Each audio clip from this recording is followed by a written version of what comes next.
As an upper cervical doctor, I see lots of patients for lots of different reasons. Many people, when they hear the word upper cervical, think that I'm only able to affect issues in the upper cervical area, in the upper neck. The truth is that half of my practice over the last 20 years has been low back pain and sciatica.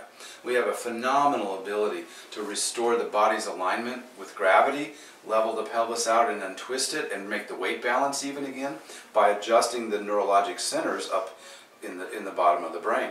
By doing so, we're actually stabilizing people in a way that really isn't possible any other way. And many dozens and probably hundreds of patients come to see me now simply for low back pain sciatica issues that are far removed from the neck.